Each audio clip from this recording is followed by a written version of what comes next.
Good afternoon, everybody. Welcome to session 5 of the new chapter advisor development program. We are glad that you're here. Today, we're going to be talking about Phi Theta Kappa scholarships. We're going to talk about the categories and getting you to better understand, some of the different processes and the different categories of scholarships that we have. Scholarships is the number one reason students accept membership into Phi Theta Kappa, because they're all looking for that, next step and being able to, continue their education. So this is a really good session for you to join in on. And if you're not here and you're watching this at a later date, please know if you have any questions, you can follow up with us later. Goofy. And as well, if you have any questions that you have, please feel free to enter them in the chat. I'll monitor the chat and we will get to all of them as best that we can, and later on, and even probably during them. So I'm really excited to introduce and probably to introduce you to our speaker today, our presenter, Ragan Chastain, who was our curriculum designer at Phi Theta Kappa. So anytime you go into the 5-star advisor program or any of the edges or the students are doing that, just know that Ragan is the one who puts that all together, and of course supporting the student engagement team as a whole. In case I didn't say it, and I probably didn't, welcome. My name is Patty Van Adder, and I serve as the Chapter Outreach and Development Coordinator for Phi Theta Kappa, and I'm glad that you're here today. I'm actually going to turn it over to Ragan because she is our presenter, and she's going to take us all through everything we need to know about scholarships, and then we'll have time for questions at the end. So, Ragan, it's all yours. Thank you.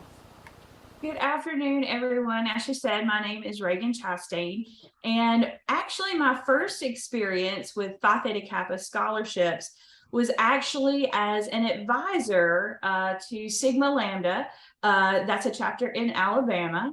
And so during my time as an advisor there, we had numerous Coca-Cola Scholar winners. We had one Geistwhite winner. And so I put together all the things that I remember that I didn't know that I needed to know when I began as an advisor. And I also we have some scholarship gurus, is what I call them, here at headquarters. Their names are Lori Brown and Kristen Ware. And I'll give you some contact information for them at the end of the session.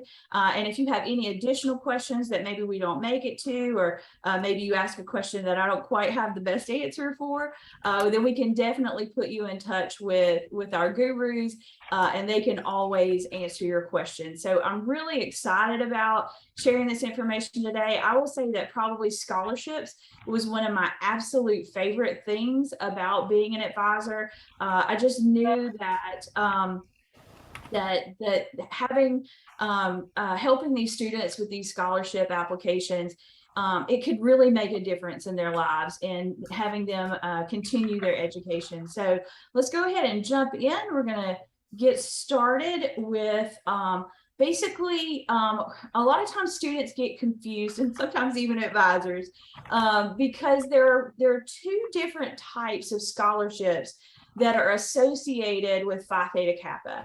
So there are PTK, tongue twister, PTK scholarships that are awarded and administered through the PTK headquarters, through our website.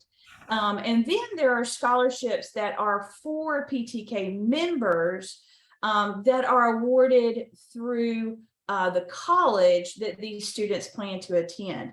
And so we're going to go into this in a lot more detail, but the most important thing to remember is to remind your students that none of these scholarships are awarded automatically. So that means that it requires some action on their part. So for the PTK scholarships that are awarded at headquarters, we do require an application for those scholarships, and they are competitive, right? We wish we had enough money to give a scholarship to every single Phi Theta Kappa student. We definitely think they deserve it. But unfortunately, because we don't have an infinite amount of money, we do those scholarships that come through the headquarters office, they are competitive. Now, the ones that are specific to the college those are really up to the college themselves.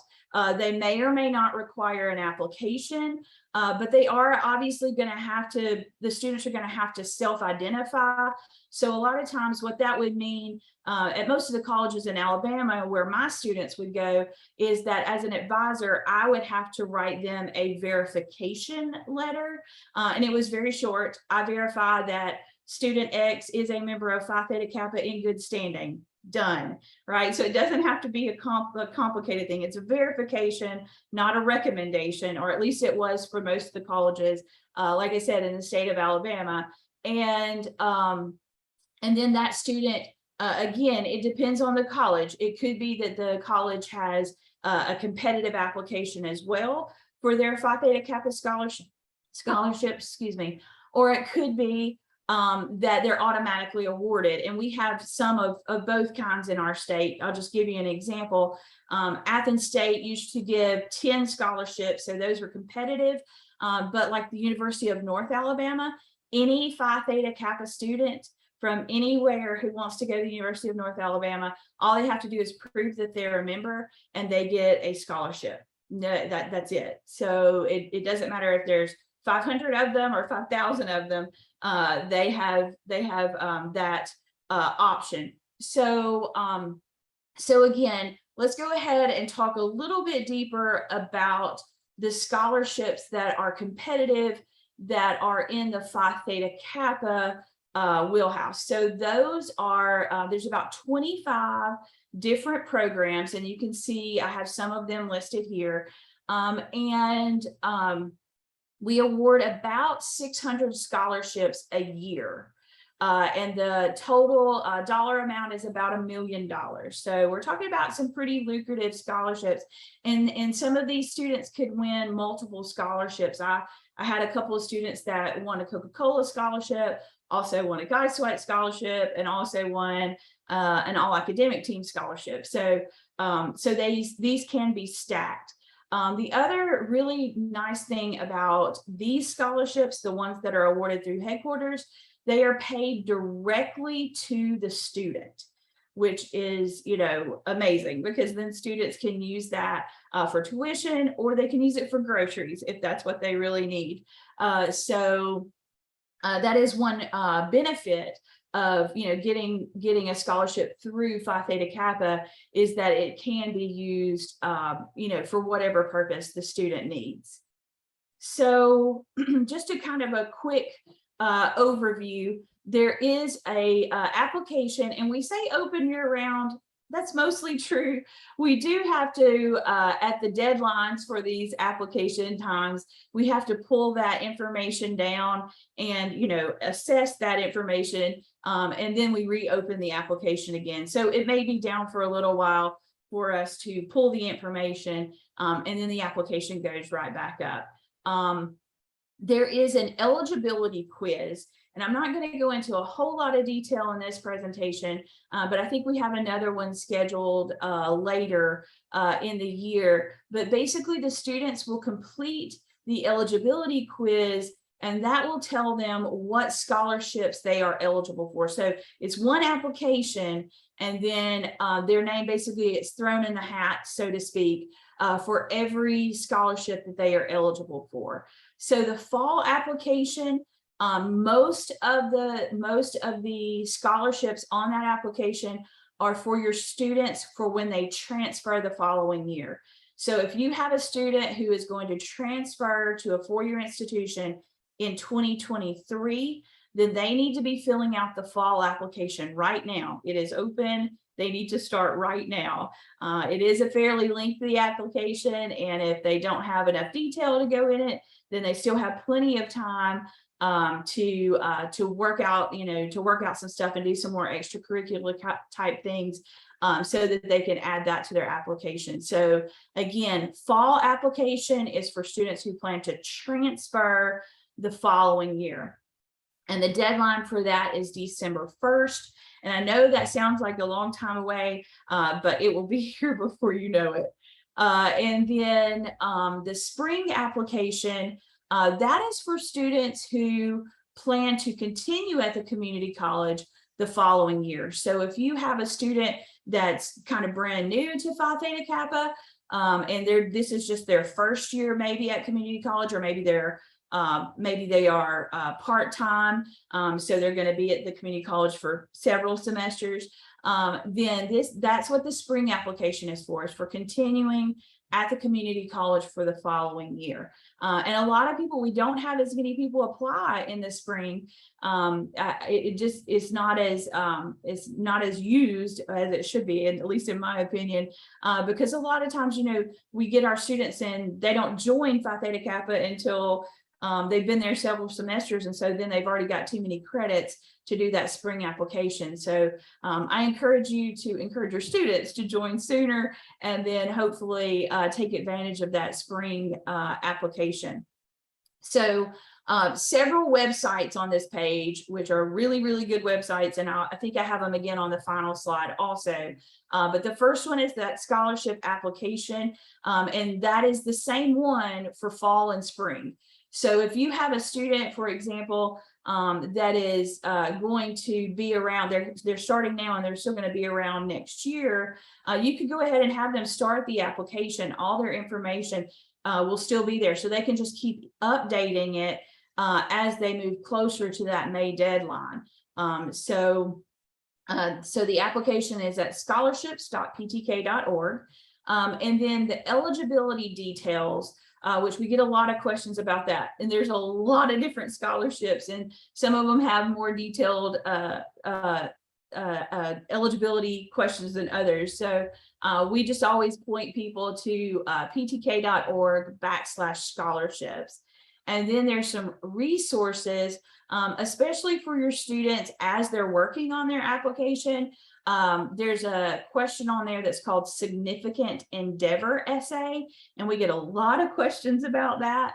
And so you can have your students go to that supportptk.org, and they'll get information about their significant endeavor essay, what that's supposed to be, and then also letters of recommendation. It will give them suggestions for who they should ask for recommendations and that type of thing. So we're going to go ahead and take a little deeper look into the eligibility criteria. So as I said, the fall application is for students who are going to transfer. So if you notice here, they have to have at least 36 credit hours earned by December of the application year. So we're talking about students who've been in the community college for a while and they're getting ready to transfer. So that fall application, they have to have at least 36 credit hours. And they can't be part-time, but they do need to at least be enrolled in 6 hours that last semester that they're there. Okay, at least 6 hours. And then for the spring, we have, those are for the ones, again, for those students who are returning to the community college the following year. And you can see that the credit hours is much, much lower on that one, right? We're looking for students who have completed between 12 and 36 hours, and they plan to return to the community college the next year. Again, that same minimum requirement of 6 hours for that semester. And one caveat for this particular set of scholarships is they can't have earned a previous degree. So if they already have an associate's or already have a bachelor's, unfortunately, this particular scholarship would not apply to those students. So on the fall scholarship, right, this is going to be really important for you all as advisors. There are several scholarships, the ones you see here, that are nominator based. So you as the advisor may be the nominator. There may be a scholarship committee at your school that's the nominator. That again works, depending, the president himself may be the nominator, the president of the college, but every chapter, well, let me rephrase that. Every college, every site, for example, I'll just put it this way. My college had 2 locations, 2 campuses. So we got to nominate 2 students from the Decatur campus and 2 students from the Huntsville campus. And then you can also nominate 2 for a what they call a transfer pathway. And then you can nominate 2 for the workforce pathway. Okay, but you only get 2 per campus per pathway. All of these scholarships, obviously the New Century transfer is for specifically transfer, so they have to use that for a 4-year institution. USA and Coca-Cola, technically they could use that for 2-year or 4-year, but remember they have to have that 36-hour requirement. So most of the time students who have gotten 36 hours are not going to be staying at the community college any longer, typically. And so most of these are going to be utilized for transfer. Now, the all-state academic teams, those vary by state. I can tell you just a couple of states, and again, you would need to talk to some other advisors in your region and talk to or your state, or talk to your regional coordinator. They may very well know about the all academic teams in your area. But for example, in Alabama, from every college, the top 2 students get an additional $1,000. But I did hear Arizona has the deal. Apparently the top 2 students from every college there gets like a full tuition paid scholarship to one of 3 of their state schools, which I was blown away when I found that out. I was like, that's amazing. So again, that's the same in Pennsylvania. Oh, really? Yeah, Pennsylvania, to their state schools, they can get a full ride scholarship to That's their. amazing. Yeah, That's yeah. amazing. Mhm. So yeah, Alabama needs to step it up. But I don't know every step of them all memorized, but again, you should either talk to someone else in your state and another advisor, or your regional coordinator, or you can contact our scholarship gurus. Again, I'll give you their information at the very end, and they probably should know more about that as well. Now, as an advisor, if you are the one who gets to select these students, I would offer you this advice. Do not let them wait until December 1st to get that scholarship application done. What I always did is we had a way earlier deadline. If you want to be considered, this is the way we put it. If you want to be considered as the nominee for, we just called it the all-state team. If you want to be considered for that, then you have to have your application completed in the platform, which, by the way, if you're the nominator, then you can see everybody's application. Okay, so I would go in at the deadline and I would read all the applications that we had there, and then if we had several, more than I technically could nominate that finished, sometimes we did, sometimes we didn't, just being honest, then I would read them, and then I might even call them into the office and do like a little interview with them and kind of talk to them to see if there were other things that maybe they didn't think about adding to their application that would make it more competitive. So I did work with students pretty thoroughly on these applications. I took a lot of time, and we would edit and re-edit and work back and forth. So I always, like I said, I would make them turn it in before December 1st. Now the nominator deadline is actually not till December 3rd. So if you don't get them to do it early, then you really only have from December 1st to December 3rd to make your decision about who you're going to nominate for those awards. So I really encourage you to make that deadline earlier, so that you can help those students make those applications as strong as they possibly can be. All right, so there's also on the same application, now we're still in fall, on the same application, There are also a few other scholarships that you do not have to nominate your students for. So even if they fill out the application and you decide not to nominate them for the list of scholarships on the other page, they are still eligible for these scholarships, for the Height, Geistweit, and then again, any regional scholarships that may be available. I know there's some in Mississippi, there's some in South Carolina, there's some in New York. So again, it just depends on the region that you're in. These scholarships are supposed to be for transfer.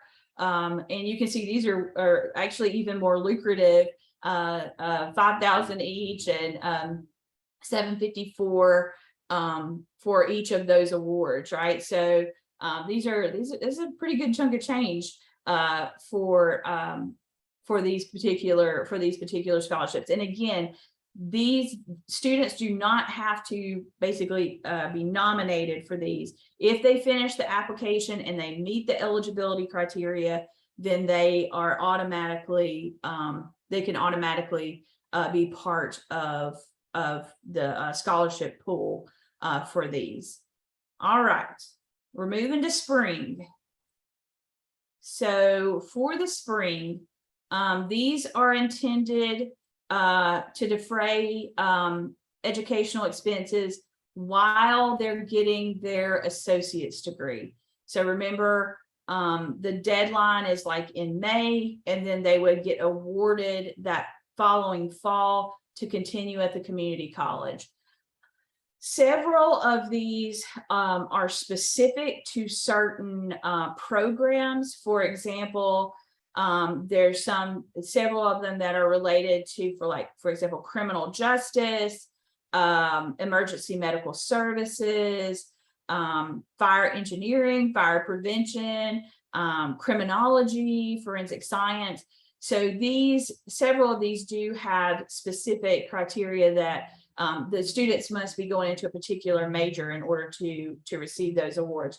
However, the Coca-Cola Leaders of Promise, which, as you can see, we have 207 of those that are awarded, those are not associated with a particular major. So they do not have to be majoring in any particular area in order to get one of the Coca-Cola Promise scholarships. And again, we also have regional awards depending upon what region you're in. I know Trustmark, they have scholarships for Mississippi, Alabama, Texas, Tennessee, and Florida. But there's others, again, that are available in different regions, depending upon where you are. All right, and there are just a few awards that are actually given both fall and spring. Now, again, just to clarify, all of these are on the same scholarship application, right? So it's the same application. It just depends on whether you have 36 credit hours, so you're trying to transfer and you're doing the fall application, or whether you have 12 to 36 hours and you're completing it in the spring to continue at the community college.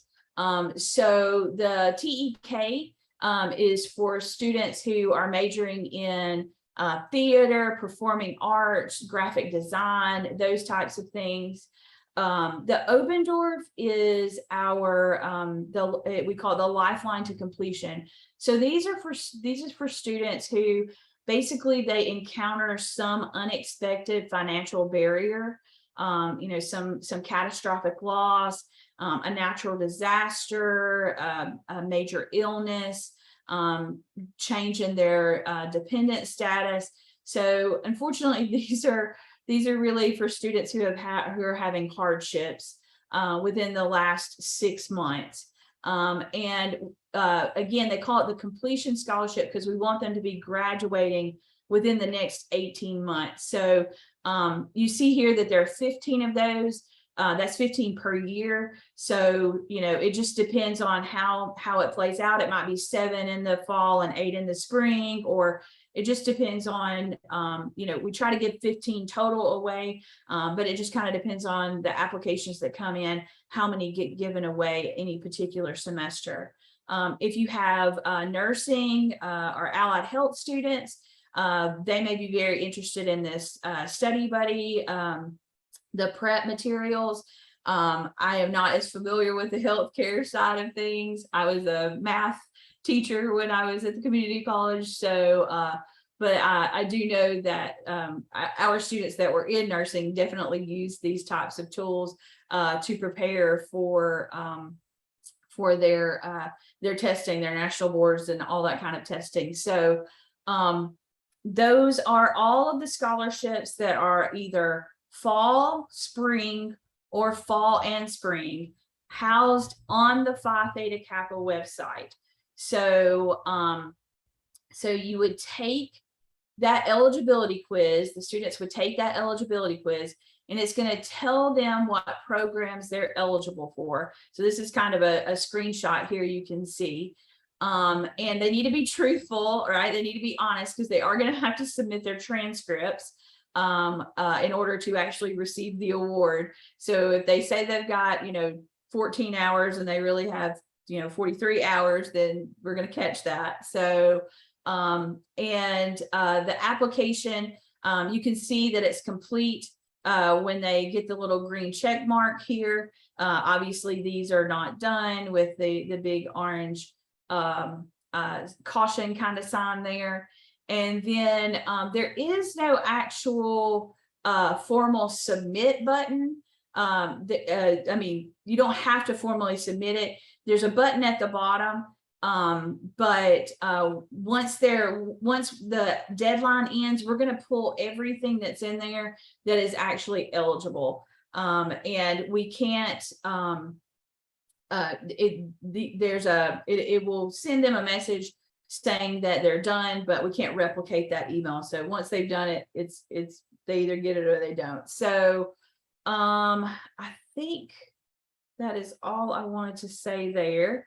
There are 2 other scholarships that are on the PTK website, but they're not actually part of the fall or spring scholarship application. And that's the Walgreens, and that usually closes in October. And it's for allied health and pharmacy tech. And then the Hearst review, which again is big in our nursing programs, I know. And again, that's a separate application. And I believe they do that one twice a year, once in October and then once again in April. But again, these are separate from the fall and spring application, but they are still on the PTK website. So external external opportunities for scholarships. So Jack Kent Cook is not a Phi Theta Kappa scholarship, but we have 87% of the Jack Kent Cook scholars are PTK members. So in other words, our members are very, very successful at getting Jack Kent Cook scholarships. So 87% of the scholars who get that scholarship, and these again are all not on the PTK website. These are just external things that you might mention to your students that they could go and check out. And then PTK Connect, this is where our students can find information about transfer scholarships.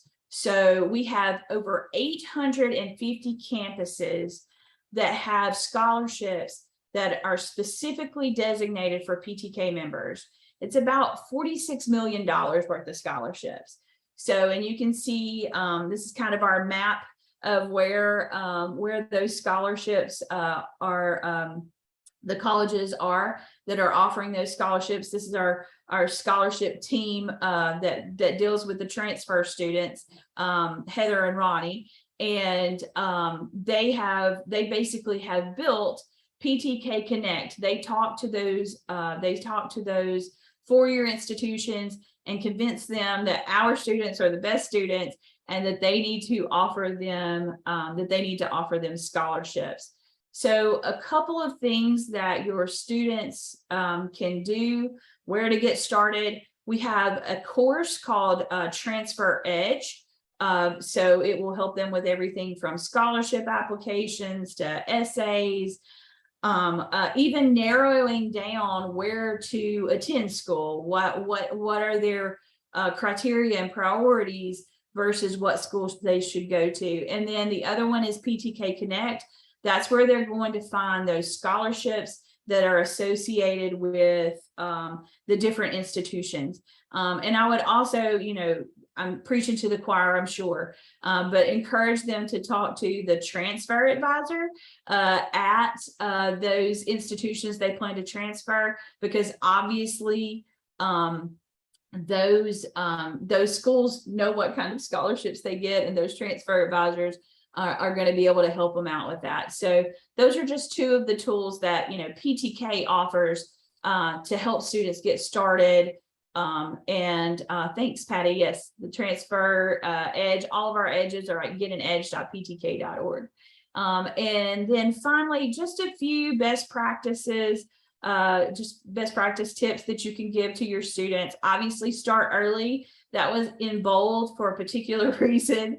The sooner you can encourage them to start, that's the reason why I gave them that earlier deadline. I never even mentioned the word December 1st to my students. I don't even think they knew that's when the real deadline was. I just told them what the deadline I wanted them to have.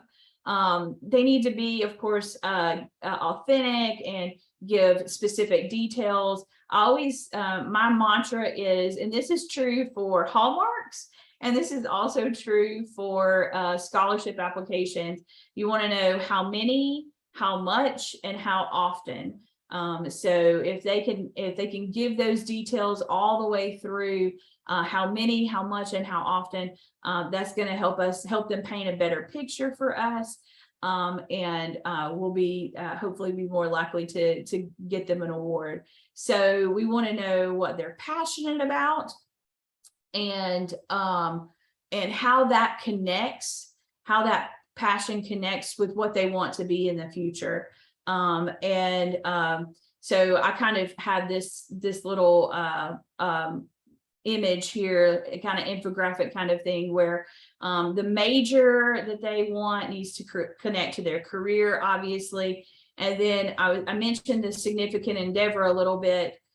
It's really, what is the most significant thing they have done while at the community college? It can't be from high school. We get that question a lot. It has to be something that they've done while at the community college. And then how are they volunteering? What are they doing outside of school, or it could be through Phi Theta Kappa? We want them to be creative, tell a story, as I said earlier, tell us what they're passionate about, and make it cohesive.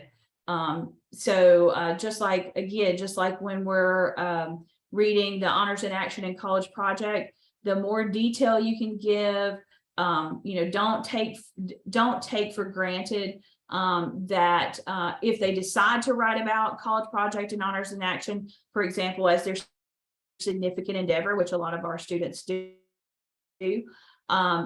make sure they explain that in detail, because just because they're into headquarters doesn't necessarily mean that somebody from headquarters is going to read it.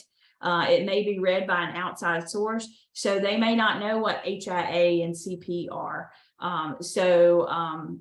Definitely make sure they give keep those details in mind. And I believe that is all that I have. So as I said, I'm happy to answer any questions, but scholarships at PTK, I can't get that out today, at ptk.org.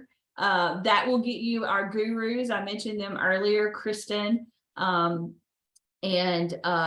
Heather's actually in that department also. And then we have the website information again, and where the scholarship is. And again, you're welcome to email me questions. This is not my main area, but I would be happy to answer any questions I possibly can.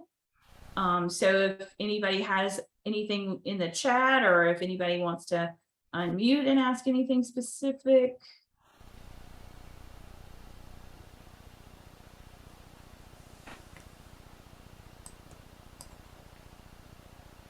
Any questions? Oh, I got a hand raiser. Go ahead, unmute and ask your question. Hi. Hi. I'm sorry I had to join late, and so I apologize if this has been answered already.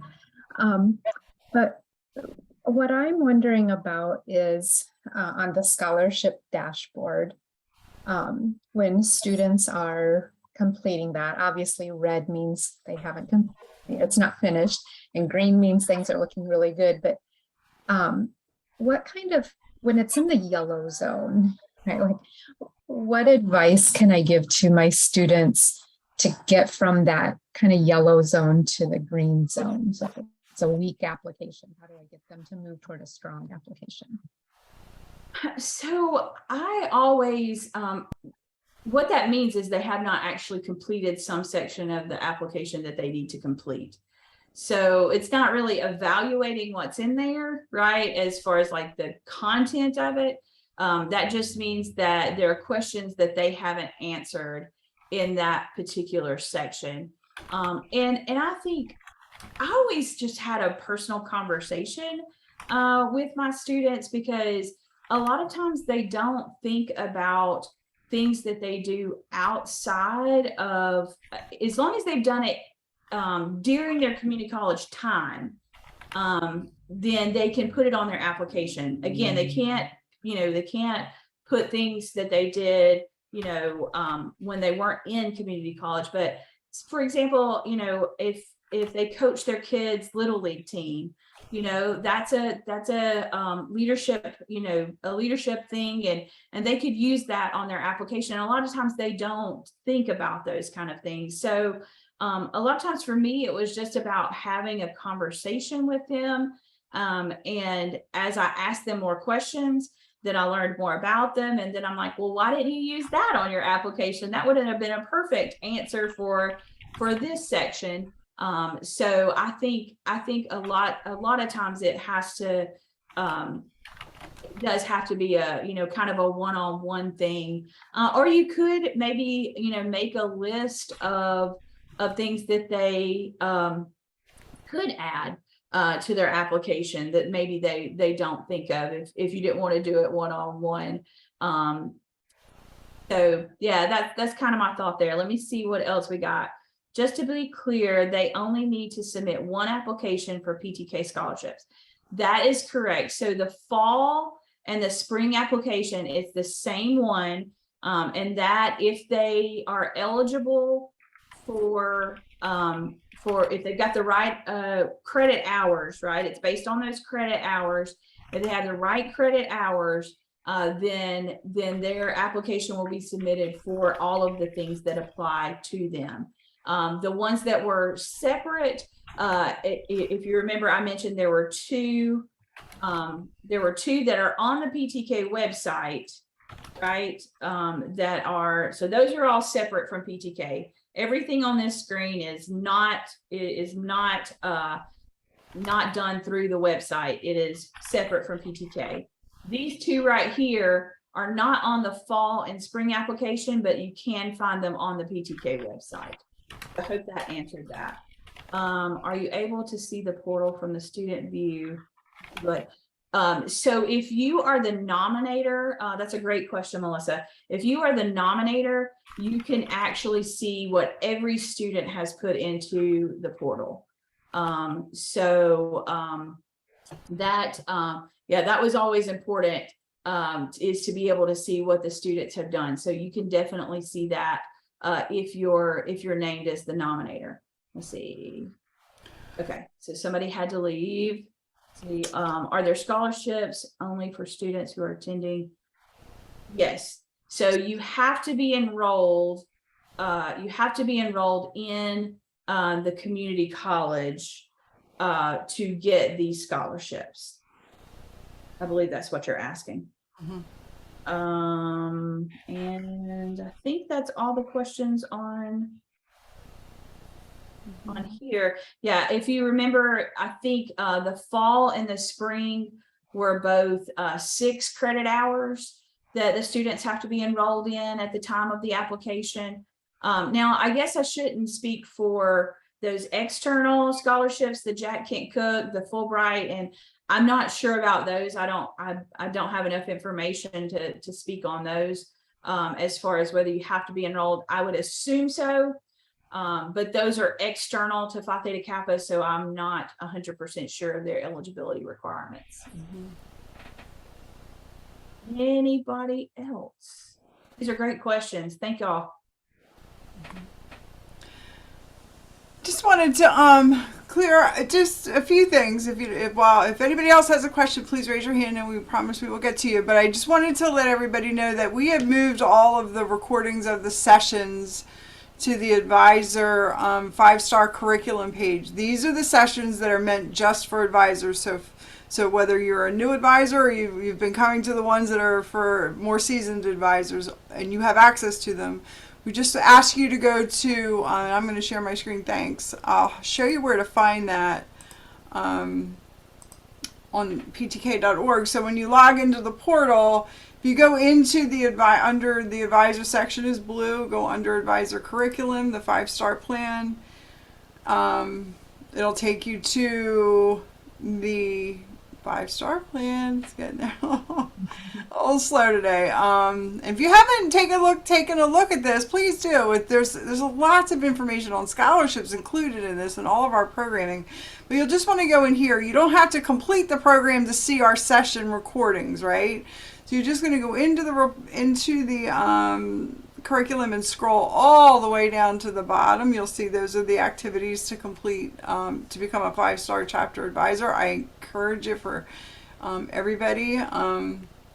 Go all the way down. You're going to think, oh, this is never ending. And someday soon you're going to see this in a much easier fashion when it gets moved. But you'll scroll down to the bottom and you're going to look for this section, PTK Chapter Development Sessions.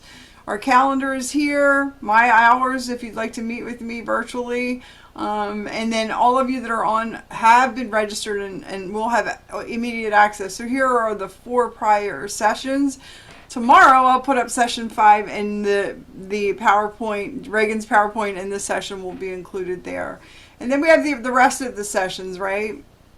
You know, that you can also feel free to look at. When you go into the folder, you will see the video will be there, and then right underneath you'll be able to access the PowerPoint listed right here by clicking here. So it's all in one folder. It's just making us a little easier for us to keep all that information there. One other thing that I wanted to point out, speaking of scholarships, and I didn't mean to click out of the page, there is a really great tool, and I wished I had used it more when I was an advisor because it's really helpful. So like when you go down to here and look for where did I find it last time? Oh, transfer scholarships, right? It's in the advisor section. You can just click on transfer scholarships, and if you and it'll just give you a glance. And this is a great way to promote what's going on. So I'm going to select I live in New Jersey, so I'm going to select New Jersey, and right away, if I can find it, where did it go? Oh, here we go. Click New Jersey or your state, and it will list all of the colleges in your state that offer a PTK transfer scholarship. So this is something that you could maybe, capture and put on a document that you hand out at meetings so students are aware of the colleges that are in the state that offer a transfer scholarship, and then also the website, right? And a lot of times, because most of our students aren't the ones, they're not the ones that are going to travel across the country to transfer for their 4-year university. So it's nice just to have that there, and it's a real good, easy way, you as an advisor, to get that information to share it with your students. The next session that we are going to dive deep into what the system looks like, the application system, and how you'll be able to see those things. And then also we're going to include how to find out how do you find out who your college's nominator is? Like Reagan said, it could be you, the advisor, it could be the college president, it could be anybody there, there could be a committee. There's just probably something that, something that you'll want to check up on so you are aware of the process.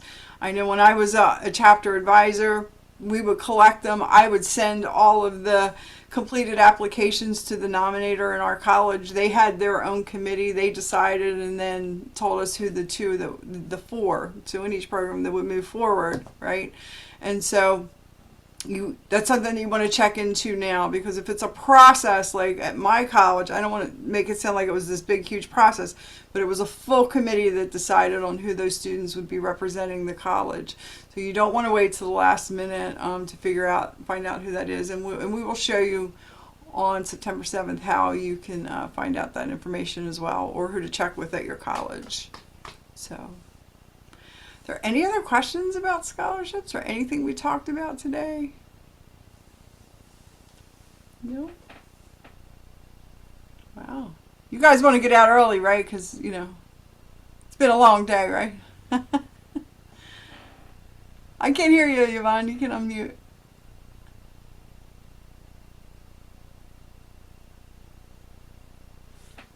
You're welcome. You're welcome, Catherine. Thank you.